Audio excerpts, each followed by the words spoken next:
अध्याय 2 गीता का सार।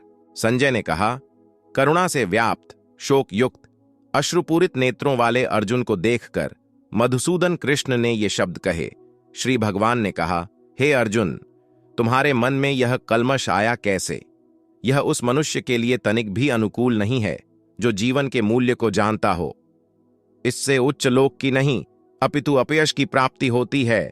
हे पृथा पुत्र, इस हीन नपुंसकता को प्राप्त मत हो, यह तुम्हें शोभा नहीं देती। हे शत्रुओं के दमन करता, हृदय की क्षुद्र दुर्बलता को त्याग कर युद्ध के लिए खड़े हो। अर्जुन ने कहा, हे शत्रुहंता, हे मधुसूदन, मैं युद्ध भूमि में किस तरह भीष्म तथा द्रोण जैसे पूजनीय व्यक्तियों पर उलटकर बाण चलाऊंगा? ऐसे महापुरुषों को जो मेरे गुरु हैं, उन्हें मारकर जीने की अपेक्षा इस संसार में भीख मांगकर खाना अच्छा है। भले ही वे सांसारिक लाभ के इच्छुक हों, किंतु हैं तो गुरुजन ही। यदि उनका वध होता है तो हमारे द्वारा भोग्य प्रत्येक वस्तु अन्न के रक्त से सनी होगी। हम ये भी नहीं जानते कि हमारे लिए क्या श्रेष्ठ है, उनको जीतना या उनके द्वारा जीते जाना। यदि हम धृतराष्ट्र के पुत्रों का वध कर देते हैं तो हमें जीवित रहने की आवश्यकता नहीं है। फिर भी वे युद्ध भूमि में हमारे समक्ष खड़े हैं। अब मैं अपनी कृपण दुर्बलता के कारण अपना कर्तव्य भूल गया हूं और सारा धैर्य खो चुका हूं। ऐसी अवस्था में मैं आपसे पूछ रहा हूं कि जो मेरे लिए श्रेयस्कर हो उसे निश्चित रूप से बताएं। अब मैं आपका शिष्य हूं और शरणागत हूं, कृपया मुझे उपदेश दें। मुझे ऐसा कोई साधन नहीं दिखता जो मेरी इंद्रियों को सुखाने वाले इस शोक को दूर कर सके। स्वर्ग पर देवताओं के आधिपत्य की तरह इस धन धान्य संपन्न सारी पृथ्वी पर निष्कंटक राज्य प्राप्त करके भी मैं इस शोक को दूर नहीं कर सकूंगा। संजय ने कहा। इस प्रकार कहने के बाद शत्रुओं का दमन करने वाला अर्जुन कृष्ण से बोला, हे गोविंद, मैं युद्ध नहीं करूंगा, और चुप हो गया। हे भरतवंशी धृतराष्ट्र, उस समय दोनों सेनाओं के मध्य शोकमग्न अर्जुन से कृष्ण ने मानो हंसते हुए ये शब्द कहे। श्री भगवान ने कहा, तुम पांडित्यपूर्ण वचन कहते हुए उनके लिए शोक कर रहे हो जो शोक करने योग्य नहीं है। जो विद्वान होते हैं वे न तो जीवित के लिए न ही मृत के लिए शोक करते हैं। ऐसा कभी नहीं हुआ कि मैं न रहा हूं या तुम न रहे हो अथवा ये समस्त राजा न रहे हों, और न ऐसा है कि भविष्य में हम लोग नहीं रहेंगे। जिस प्रकार शरीरधारी आत्मा इस वर्तमान शरीर में बाल्यावस्था से तरुणावस्था में और फिर वृद्धावस्था में निरंतर अग्रसर होता रहता है, उसी प्रकार मृत्यु होने पर आत्मा दूसरे शरीर में चला जाता है। धीर व्यक्ति ऐसे परिवर्तन से मोह को प्राप्त नहीं होता। हे कुंती पुत्र, सुख तथा दुख का क्षणिक उदय तथा कालक्रम में उनका अंतर्धान होना सर्दी तथा गर्मी की आरथुओं के आने जाने के समान है। हे भरतवंशी, वे इंद्रिय बोध से उत्पन्न होते हैं और मनुष्य को चाहिए कि अविचल भाव से उनको सहन करना सीखे। हे पुरुष श्रेष्ठ अर्जुन, जो पुरुष सुख तथा दुख में विचलित नहीं होता और इन दोनों में संभव रहता है, वह निश्चित रूप से मुक्ति के योग्य है। तत्वदर्शियों ने यह निष्कर्ष निकाला है कि असत भौतिक शरीर का तो कोई चिरस्थायित्व नहीं है, किंतु सत आत्मा अपरिवर्तित रहता है। उन्होंने इन दोनों की प्रकृति के अध्ययन द्वारा यह निष्कर्ष निकाला है, जो सारे शरीर में व्याप्त है उसे ही अविनाशी समझो। उस अव्यय आत्मा को नष्ट करने में कोई भी समर्थ नहीं है। अविनाशी, अप्रमेय तथा शाश्वत जीव के भौतिक शरीर का अंत अवश्यंभावी है। अतः हे भारतवंशी, युद्ध करो।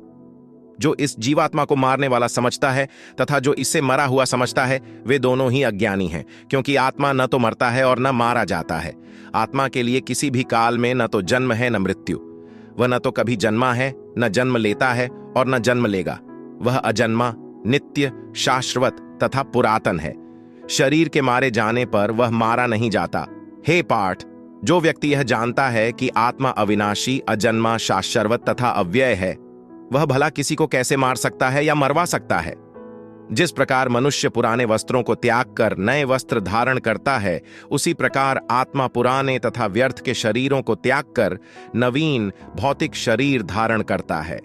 यह आत्मा न तो कभी किसी शस्त्र द्वारा खंड खंड किया जा सकता है, न अग्नि द्वारा जलाया जा सकता है, न जल द्वारा भिगोया या वायु द्वारा सुखाया जा सकता है। यह आत्मा अखंडित तथा अघुलनशील है। इसे न तो जलाया जा सकता है, न ही सुखाया जा सकता है। यह शाश्वत, सर्वव्यापी, अविकारी, स्थिर तथा सदैव एक सा रहने वाला है। यह आत्मा अव्यक्त, अकल्पनीय तथा अपरिवर्तनीय कहा जाता है। यह जानकर तुम्हें शरीर के लिए शोक नहीं करना चाहिए, किंतु यदि तुम यह सोचते हो कि आत्मा अथवा जीवन का लक्षण सदा जन्म लेता है तथा सदा मरता है, तो भी हे महाबाहु, तुम्हारे शोक करने का कोई कारण नहीं है। जिसने जन्म लिया है उसकी मृत्यु निश्चित है, और मृत्यु के पश्चात पुनर्जन्म भी निश्चित है। अतः अपने अपरिहार्य कर्तव्य पालन में तुम्हें शोक नहीं करना चाहिए। सारे जीव प्रारंभ में अव्यक्त रहते हैं, मध्य अवस्था में व्यक्त होते हैं और विनष्ट होने पर पुनः अव्यक्त हो जाते हैं। अतः शोक करने की क्या आवश्यकता है? कोई आत्मा को आश्चर्य से देखता है, कोई इसे आश्चर्य की तरह बताता है तथा कोई इसे आश्चर्य की तरह सुनता है, किंतु कोई कोई इसके विषय में सुनकर भी कुछ नहीं समझ पाते। हे भारतवंशी, शरीर में रहने वाले देही का कभी भी वध नहीं किया जा सकता, अतः तुम्हें किसी भी जीव के लिए शोक करने की आवश्यकता नहीं है। क्षत्रिय होने के नाते अपने विशिष्ट धर्म का विचार करते हुए तुम्हें जानना चाहिए कि धर्म के लिए युद्ध करने से बढ़कर तुम्हारे लिए अन्य कोई कार्य नहीं है। अतः तुम्हें संकोच करने की कोई आवश्यकता नहीं है। हे पार्थ, वे क्षत्रिय सुखी हैं जिन्हें ऐसे युद्ध के अवसर अपने आप प्राप्त होते हैं जिससे उनके लिए स्वर्गलोक के द्वार खुल जाते हैं। किंतु यदि तुम युद्ध करने के स्वधर्म को संपन्न नहीं करते तो तुम्हें निश्चित रूप से अपने कर्तव्य की अपेक्षा करने का पाप लगेगा और तुम योद्धा के रूप में भी अपना यश खो दोगे। लोग सदैव तुम्हारे अपयश का वर्णन करेंगे और सम्मानित व्यक्ति के लिए अपयश तो मृत्यु से भी बढ़कर है। जिन जिन महायोद्धाओं ने तुम्हारे नाम तथा यश को सम्मान दिया है, वे सोचेंगे कि तुमने डर के मारे युद्ध भूमि छोड़ दी है और इस तरह वे तुम्हें तुच्छ मानेंगे। तुम्हारे शत्रु अनेक प्रकार के कटु शब्दों से तुम्हारा वर्णन करेंगे और तुम्हारी सामर्थ्य का उपहास करेंगे। तुम्हारे लिए इससे दुखदाई और क्या हो सकता है? हे कुंती पुत्र, तुम यदि युद्ध में मारे जाओगे तो स्वर्ग प्राप्त करोगे, या यदि तुम जीत जाओगे तो पृथ्वी के साम्राज्य का भोग करोगे। अतः दृढ़ संकल्प करके खड़े हो और युद्ध करो। तुम सुख या दुख, हानि या लाभ, विजय या पराजय का विचार किए बिना युद्ध के लिए युद्ध करो। ऐसा करने पर तुम्हें कोई पाप नहीं लगेगा। यहां मैंने वैश्लेषिक अध्ययन सांख्य द्वारा इस ज्ञान का वर्णन किया है। अब निष्काम भाव से कर्म करना बता रहा हूं, उसे सुनो। हे पृथापुत्र, तुम यदि ऐसे ज्ञान से कर्म करोगे तो तुम कर्मों के बंधन से अपने को मुक्त कर सकते हो। इस प्रयास में न तो हानि होती है न ही ह्रास, अपितु इस पथ पर की गई अल्प प्रगति भी महान भय से रक्षा कर सकती है। जो इस मार्ग पर चलते हैं वे प्रयोजन में दृढ़ रहते हैं और उनका लक्ष्य भी एक होता है। हे कुरुनंदन, जो दृढ़ प्रतिज्ञा नहीं है उनकी बुद्धि अनेक शाखाओं में विभक्त रहती है। अल्पज्ञानी मनुष्य वेदों के उन अलंकारिक शब्दों के प्रति अत्यधिक आसक्त रहते हैं जो स्वर्ग की प्राप्ति, अच्छे जन्म, शक्ति इत्यादि के लिए विविध सकाम कर्म करने की संस्तुति करते हैं। इंद्रिय तृप्ति तथा ऐश्वर्यमय जीवन की अभिलाषा के कारण वे कहते हैं कि इससे बढ़कर और कुछ नहीं है। जो लोग इंद्रिय भोग तथा भौतिक ऐश्वर्य के प्रति अत्यधिक आसक्त होने से ऐसी वस्तुओं से मोहग्रस्त हो जाते हैं, उनके मनों में भगवान के प्रति भक्ति का दृढ़ निश्चय नहीं होता। वेदों में मुख्यतया प्रकृति के तीनों गुणों का वर्णन हुआ है। हे अर्जुन, इन तीनों गुणों से ऊपर उठो, समस्त द्वैतों और लाभ तथा सुरक्षा की सारी चिंताओं से मुक्त होकर आत्मपरायण बनो। एक छोटे से कूप का सारा कार्य एक विशाल जलाशय से तुरंत पूरा हो जाता है। इसी प्रकार वेदों के आंतरिक तात्पर्य जानने वाले को उनके सारे प्रयोजन सिद्ध हो जाते हैं। तुम्हें अपने कर्म कर्तव्य करने का अधिकार है, किंतु कर्म के फलों के तुम अधिकारी नहीं हो। तुम न तो कभी अपने आप को अपने कर्मों के फलों का कारण मानो, न ही कर्म न करने में कभी आसक्त हो। हे अर्जुन, जय अथवा पराजय की समस्त आसक्ति त्याग कर संभाव से अपना कर्म करो। ऐसी समता योग कहलाती है। हे धनंजय, भक्ति के द्वारा समस्त गर्हित कर्मों से दूर रहो और उसी भाव से भगवान की शरण करो। जो व्यक्ति अपने सकाम कर्म फलों को भोगना चाहते हैं वे कृपण हैं। भट्टी में संलग्न मनुष्य इस जीवन में ही अच्छे तथा बुरे कार्यों से अपने को मुक्त कर लेता है। अतः योग के लिए प्रयत्न करो, क्योंकि सारा कार्य कौशल यही है। इस तरह भगवत भक्ति में लगे रहकर बड़े बड़े आर्षि, मुनि अथवा भक्तगण अपने आप को इस भौतिक संसार में कर्म के फलों से मुक्त कर लेते हैं। इस प्रकार वे जन्म मृत्यु के चक्र से छूट जाते हैं और भगवान के पास जाकर उस अवस्था को प्राप्त करते हैं जो समस्त दुखों से परे है। जब तुम्हारी बुद्धि मोह रूपी सघन वन को पार कर जाएगी तो तुम सुने हुए तथा सुनने योग्य सबके प्रति अन्यमनस्क हो जाओगे।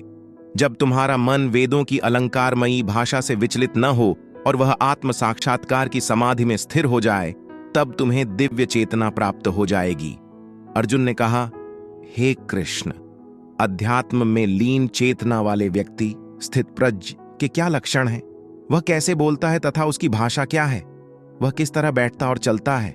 श्री भगवान ने कहा, हे पाठ, जब मनुष्य मनोधर्म से उत्पन्न होने वाली इंद्रिय तृप्ति की समस्त कामनाओं का परित्याग कर देता है और जब इस तरह से विशुद्ध हुआ उसका मन आत्मा में संतोष प्राप्त करता है, तो वह विशुद्ध दिव्य चेतना को प्राप्त स्थित प्रज्ञ कहा जाता है, जो त्रय तापों के होने पर भी मन में विचलित नहीं होता अथवा सुख में प्रसन्न नहीं होता, और जो आसक्ति, भय तथा क्रोध से मुक्त है, वह स्थिर मन वाला मुनि कहलाता है।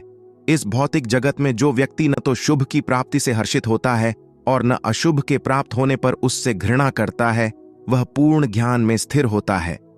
जिस प्रकार कछुआ अपने अंगों को संकुचित करके खोल के भीतर कर लेता है, उसी तरह जो मनुष्य अपनी इंद्रियों को इंद्रिय विषयों से खींच लेता है, वह पूर्ण चेतना में दृढ़ता पूर्वक स्थिर होता है। देहधारी जीव इंद्रिय भोग से भले ही निवृत्त हो जाए, पर उसमें इंद्रिय भोगों की इच्छा बनी रहती है। लेकिन उत्तम रस के अनुभव होने से ऐसे कार्यों को बंद करने पर वह भक्ति में स्थिर हो जाता है। हे अर्जुन, इंद्रियां इतनी प्रबल तथा वेगवान हैं कि वे उस विवेकी पुरुष के मन को भी बलपूर्वक हर लेती हैं, जो उन्हें वश में करने का प्रयत्न करता है। जो इंद्रियों को पूर्णतया वश में रखते हुए इंद्रिय संयमन करता है और अपनी चेतना को मुझ में स्थिर कर देता है, वह मनुष्य स्थिर बुद्धि कहलाता है। इंद्रियां विषयों का चिंतन करते हुए मनुष्य की उनमें आसक्ति उत्पन्न हो जाती है और ऐसी आसक्ति से काम उत्पन्न होता है और फिर काम से क्रोध प्रकट होता है। क्रोध से पूर्ण मोह उत्पन्न होता है और मोह से स्मरण शक्ति का विभ्रम हो जाता है। जब स्मरण शक्ति भ्रमित हो जाती है तो बुद्धि नष्ट हो जाती है और बुद्धि नष्ट होने पर मनुष्य भवकूप में पुनः गिर जाता है। किंतु समस्त राग तथा द्वेष से मुक्त एवं अपनी इंद्रियों को संयम द्वारा वश में करने में समर्थ व्यक्ति भगवान की पूर्ण कृपा प्राप्त कर सकता है। इस प्रकार कृष्ण भावनामृत में तुष्ट व्यक्ति के लिए संसार के तीनों ताप नष्ट हो जाते हैं और ऐसी तुष्ट चेतना होने पर उसकी बुद्धि शीघ्र ही स्थिर हो जाती है। जो कृष्ण भावनामृत में परमेश्वर से संबंधित नहीं है, उसकी न तो बुद्धि दिव्य होती है और न ही मन स्थिर होता है, जिसके बिना शांति की कोई संभावना नहीं है।